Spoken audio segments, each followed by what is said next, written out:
Boys and girls, your attention, please. The Blank Corporation presents a brand new radio program featuring the thrilling adventures of an amazing and incredible personality. Faster than an airplane, more powerful than a locomotive, impervious to bullets. Up in the sky! Look! It's a giant bird! It's an airplane! It's Superman!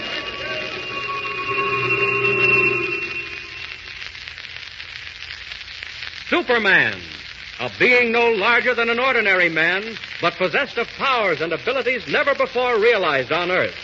Able to leap into the air an eighth of a mile at a single bound, hurdle a 20-story building with ease, race a high-powered bullet to its target, lift tremendous weights, and rend solid steel in his bare hands as though it were paper.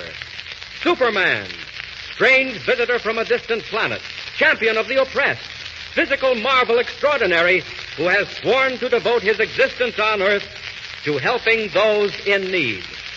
But before we bring you the almost unbelievable story of how Superman arrived on Earth, a message from the Blank Corporation, makers of Blanco, that extra-rich, full-flavored breakfast food with a new taste thrill.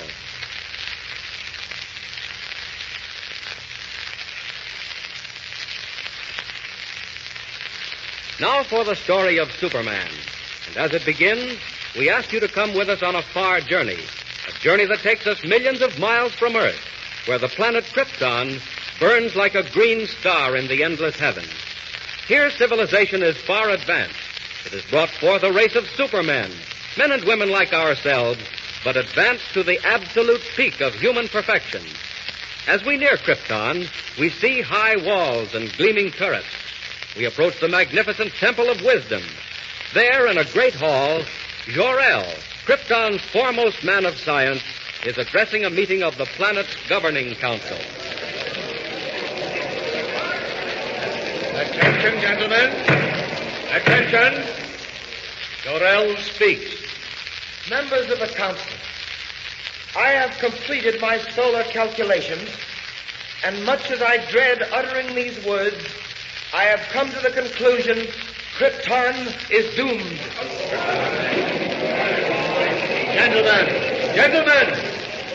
Gentlemen, hear him out. These internal quakes we have been experiencing, these volcanic eruptions, tidal waves, gas escaping from giant craters, all point to only one thing. Krypton is utterly and finally doomed. One moment, gentlemen. One moment. There is no cause for anxiety. I am certain Jor-El has made a mistake. True, we have had a few minor quakes and eruptions, but nothing very serious. There must be some error in your calculations, Jor-El. No, there is no error, Roseanne. I only wish there were. The sun is gradually drawing Krypton closer to it. Within a month, possibly only a week, the gravitational pull will be so tremendous that Krypton will not be able to weather the strain. And then our planet will explode like a giant bubble, destroying every living thing on it. Assuming for the moment, Jor-El, that what you say is true, how are we to avoid it? What can we do to stop it? There is only one way. As you all know, I have been working on a spaceship designed for interplanetary travel. With time and united effort, we might transport the entire population of Krypton to another world. Impossible. Where would we go? To the Earth. My studies tell me the atmosphere of the Earth is very nearly the same as our own. You have been working too hard, Jor-El. You need a rest. Now, believe me, we have the utmost respect for your knowledge and integrity, but this is carrying it too far. Planets as large as Krypton do not explode, Jor-El. Do you hear that? It is the forewarning of doom. Every moment is precious now. Threats like that are sounding the death knell of Krypton. It will happen, and happen soon. When the last great eruption comes... When it comes, Jor-El, it shall find us all ready.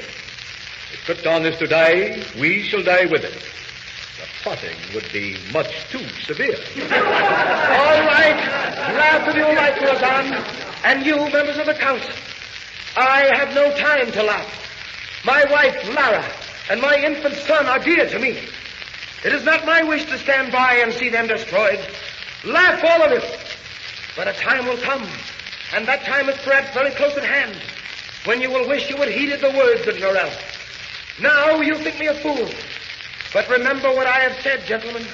When Krypton is shattered into 1,000 million stars, when the glorious civilization we have built is no more, when you and your families are swept from the face of Krypton like dust. Order, gentlemen. Order. You have heard Jor-El speak. Is it your wish that we devote time and money to the building of spaceships for the transportation of Krypton's population to another planet? I am sorry, Jor-El. The Council has spoken. Yes, and signed the death warrants of every living thing on Krypton. Well, I have done my best to convince you. Now all that remains for me is to proceed with my own means of salvation. My own spaceship to save the lives of those near and dear to me. As for the rest of you, may the gods have mercy on your souls.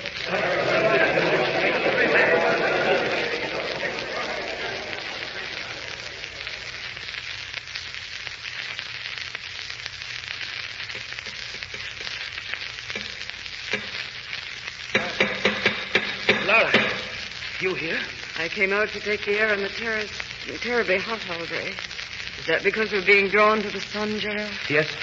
What did the council have to say about that? I didn't mention it. Is the model of your spaceship almost finished? I just drove the last rivet. How does it look? Splendid. But will it work? That remains to be seen. If it does work, I shall immediately begin construction of another just like it, only much larger. One big enough to carry all three of us to another world. Jor-El, when will that be?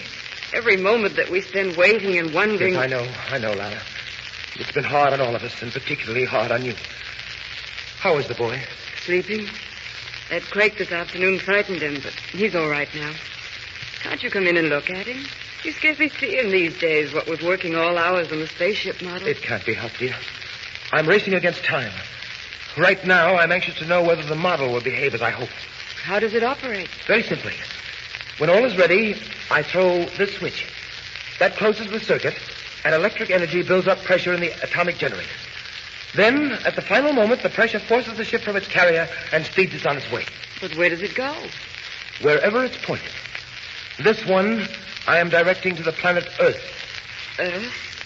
What is that, Jor-El? A planet smaller than our own, situated on the other side of the sun. It is inhabited by a race of people similar to ourselves. Like ourselves? Well, only partly, of course. They're about the same size, but nowhere nearly as developed. Very weak and helpless, and with all their faculties extremely limited. How do you mean? Well, I haven't time to go into detailed explanation now, Lara, but it's something like this. You know how far you step when you want to go somewhere? Practically as far as I want. Why, one step takes me to Brata's house near the fountain. Exactly. Down where I'm sending this rocket, it's quite different. An Earthman steps only 3 feet at a time at most. And everything else is in proportion. And that's where we're going? Oh, how dreadful. Which would you rather do? Go to Earth and live, or stay on Krypton and die? I'll do anything you say, Jor-El. Anything. It doesn't matter to me whether we live or die as long as we're together. It's only the boy I worry about. Little Kal-El. Lara, don't worry. He'll be saved. When will the model be finished so that you can start on the big one? It is finished. In the morning, just as dawn breaks, I'll send it on its way, watching its flight through a high-powered telescope to see whether it lands safely on Earth. Is that the place you plan to take Kal-El and me? We could not breathe on any other planet but the Earth. It happens to have an atmosphere similar to Krypton. I suppose you know best, Jor-El. Are you coming in? Seems to have gotten oppressively hot. Yes, it has. I wonder... Lara, did you hear that? Yes. What is it? Subterranean explosions. Do you feel the ground trembling? Yes, I do. Jor-El, do you think that Lara, I'm afraid it's come. Where is the boy, Kal-El? What do you mean? Get him, quickly. This is the end. Jor-El, what can we do? Nothing. I'm not ready. Oh, what a fool I've been to delay. Oh, it isn't your fault, Jor-El. You did all you could. If only the spaceship was large enough, we could take a chance. Jor-El, Would it carry one of us safely to Earth? Oh, I think so. But where are you going? Stay here with me. I'm getting Kal-El. If one of us can be saved, Jarell, it should be the boy. Quickly! No, Lara, come back. If one must go, it should be you.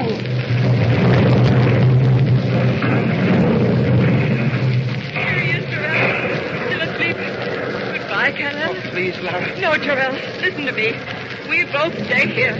Kal-El goes in the spaceship. If there is a chance, Jarell, one little chance, I want it for my son. Maybe you're right, Lara. Jarell, look. The sky is fiery red. The mountains. Look, the mountains are falling in. Oh, Jarell, what's happening? The end of Krypton, Lara. Just as I foretold. This is the last great quake. Jarell, distant explosion. Quick, give me the boy. Kal-El. What are you doing, Jarell? Opening the door, putting it aside.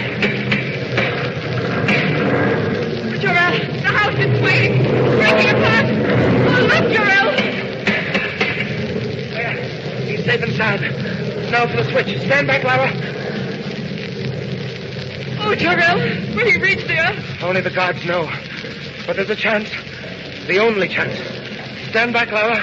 I'm throwing the switch. Oh, Jarell, it's getting dark. I can't see. What happened? It's fire. Smoke from the center of the planet. Not much time now. Hold me, Jarell. Has the spaceship gone? No, not yet. Waiting for pressure. We may have been too late. If it doesn't work up soon... Lara, it's off. It's on its way. Jarell, where are you? Here, get beside you, Lara. Listen, can you hear me? Our boy, Kal-El. Our son, Lara.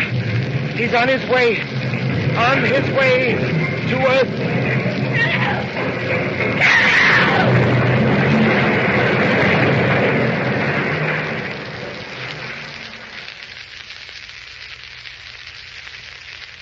So the tiny spaceship roars into the uncharted heavens as the mighty planet of Krypton explodes into millions of glowing fragments, glittering stars to remain forever in the night sky.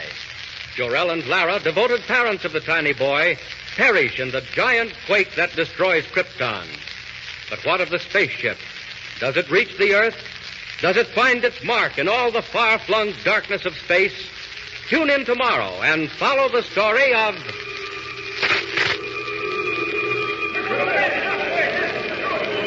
Up in the sky, look! It's a giant bird. It's a plane! It's Superman!